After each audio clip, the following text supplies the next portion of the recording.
আসসালামু আলাইকুম বন্ধুরা, welcome back to my channel. আমি শবনম, আবারও এসেছি নতুন একটা ভিডিও নিয়ে। আশা করি সবার ভালো লাগবে। চলো তাহলে ভিডিওটা স্টার্ট করা যাক। সত্যি কথা বলতে কি বলো তো, এত ছোটোবেলা হয় না, আমি না ঠিক আর পেরে উঠছি না। মানে একদিকে কাজ, একদিকে রিশান আর একদিকে ইউটিউব, তো তিনটে একসাথে আমি অ্যাডজাস্ট করতে পারছি না। তো সেই জন্য আমি এখন নিয়মিত ভ্লগ দিতে পারছি না, তবে চেষ্টা করছি। যেহেতু একটা জিনিসের সাথে যুক্ত হয়ে এটাতে অভ্যস্ত হয়ে গেছি, একেবারে আমি এটাকে মানে কি বলবো, ছাড়তেও চাইছি না। কিছু হোক বা না হোক, এটা একটা মেমোরেবল হয়ে থাকবে।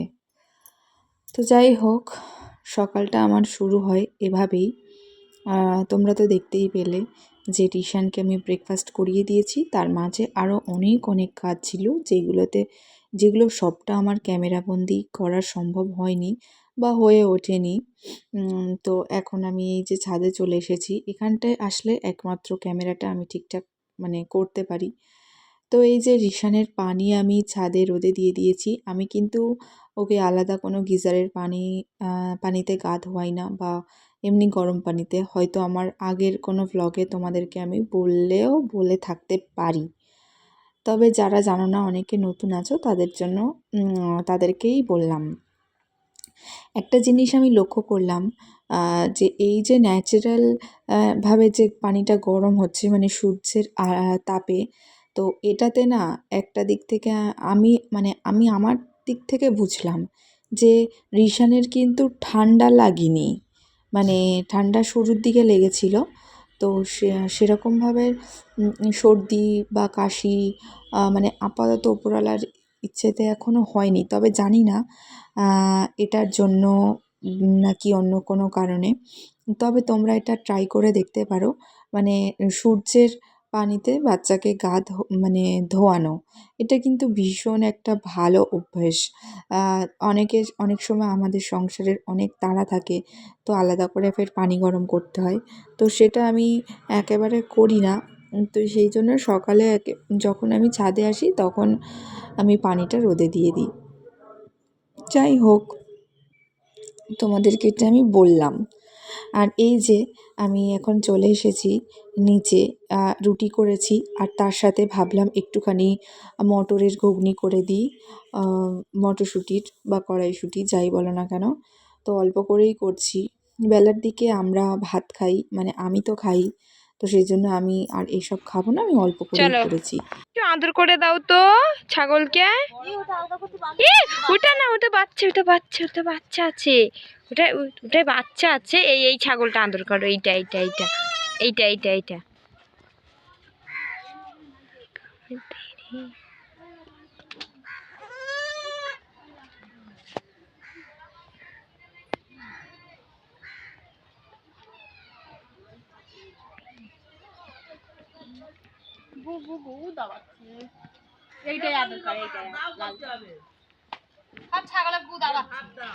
বাবা, এখান থেকে আদর করে না। এইবারটা তুই কর, এই পারে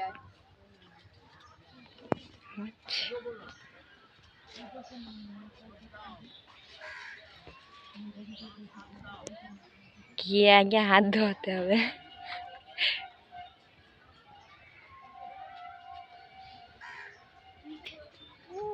চলো ঘরে যাই এবারে রিশান। তো দেখতেই পেলে রিশান কেমন ছাগল নিয়ে মাখামাখি করছিল। যাই হোক, বাড়ি এসে দেখি ওর গা থেকে ছাগল একটা গন্ধ বেরোচ্ছিল। আর এই যে এখন সন্ধেবেলা, যেটা একদম তোমাদেরকে শেয়ার করব বলেছিলাম, একদম শর্টকাট পদ্ধতিতে। রিশান, তুমি ঘুম থেকে উঠেছো? ও রিশান, শর্টকাট বলতে আমি এটাই বোঝাচ্ছিলাম, বলছি তোমাদেরকে। প্রথমে আমি আলুর পুরটা করে নিই। আলুর পুরের জন্য আমি নিয়েছি এখানে 2টো সিদ্ধ বড় আলু, পেঁয়াজ, ছোলা, মটর ভেজানো রেখেছিলাম, নুন, আর ঘরে যেমন থাকে জিরে মরিচ, তো জিরে মরিচের গুঁড়ো, কাঁচা লঙ্কা আর 2টো শুকনো লঙ্কা। আর এদিকে মোটামুটি আমার আলুর পুরটা হয়ে গেছে। আমি এখন আলু ভরা স্টার্ট করছি। তার মাঝে একটু আমি বলে নিই, টক দইটা আমি যেটা নিয়েছিলাম, তো 250 গ্রাম মতন টক দই নিয়েছিলাম। তাতে আমি চিনি দিয়ে দিয়েছিলাম ভালো করে, যেহেতু দই ফুচকা তো দইটা মিষ্টি হয়। আর যেটা আরেকটা তেঁতুলের চাটনি থাকে, তো ওটা আমি তেঁতুলের পাল্প বের করে ওটাতে ভালো করে আমি চিনি দিয়ে গ্যাসের ওভেনে 5 মিনিট মতন আমি জাল করে নিয়েছিলাম। জিরে, গোটা জিরে আর সর্ষের তেল ফোড়ন দিয়ে, মানে সর্ষের তেলের ওপর জিরে ফোড়ন দিয়ে। তো ওটাই ছিল তেঁতুলের চাটনি। একদম সেম টু সেমই টেস্ট হয়েছিল। আর এই যে দেখো পুরো আলুটাই ফুচকা, এই পুরো ফুচকায় আমি আলুটা ভরে দিয়েছি। এখন দইগুলো আমি ভরে দিচ্ছি। আর হ্যাঁ, ফুচকাগুলো আমার রেডিমেড কেনা ফুচকা। আমি এখানে 20 টাকার মতো ফুচকা নিয়েছি। আমাদের এখানে 10 টাকায় খালি ফুচকা 15টা মতন দেবে, মানে আলু ছাড়া একদম ফুচকা। আর 20 টাকায় 30টা মতন হয়েছিল। তো আমার আলু যেহেতু কম পড়েছিল, তাই জন্য আমি সবটা নিতে পারিনি। তো যতগুলোই আলু হয়েছে আমি ততগুলোতেই দই ফুচকা বানিয়ে নিয়েছি। তো দেখতেই পাচ্ছ এই যে তেঁতুলের চাটনিটা, আমি ডিটেলে অত আর দেখাইনি, তোমাদেরকে মুখে বলে দিলাম।